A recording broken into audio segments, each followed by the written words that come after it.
નમસ્કાર મિત્રો, ગુજરાતમાં કાળઝાળ ગરમી પડી રહી છે। ઉત્તર પશ્ચિમના પવન ફૂંકાઈ રહ્યા છે, જેના કારણે દરિયાકાંઠાના વિસ્તારમાં અકળામણ જેવી સ્થિતિ અનુભવાઈ રહી છે। દરિયાકાંઠાના વિસ્તારમાં આગામી 6 થી મે સુધી અકળામણ થાય તેવી સ્થિતિ રહી છે। તેમજ આગામી 4 દિવસ પોરબંદર, ભાવનગર અને કચ્છમાં હીટ વેવની સ્થિતિ રહી છે।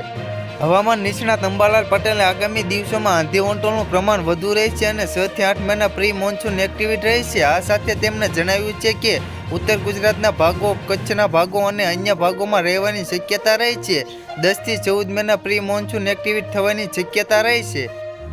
મેમાં આંધી વંટોળ સાથે પ્રી મોન્સૂન એક્ટિવિટી થવાની શક્યતા રહેશે। પૂર્વ મધ્ય ગુજરાત, ઉત્તર ગુજરાત, સૌરાષ્ટ્ર, કચ્છના ભાગો અને દક્ષિણ ગુજરાતના ભાગોમાં 10 મે પછી પ્રી મોન્સૂન એક્ટિવિટી થઈ શકે છે।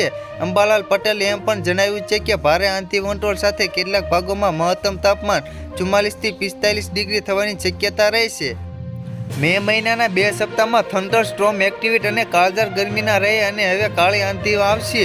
વધારે પડતા પવનના કારણે અસર થઈ શકે છે। આ સાથે તેમણે જણાવ્યું છે કે કાળી આંધીઓનું પ્રમાણ વધશે। અન્ય શહેરોમાં પણ તાપમાન વધતા કાળઝાળ ગરમીનો અહેસાસ થઈ રહ્યો છે।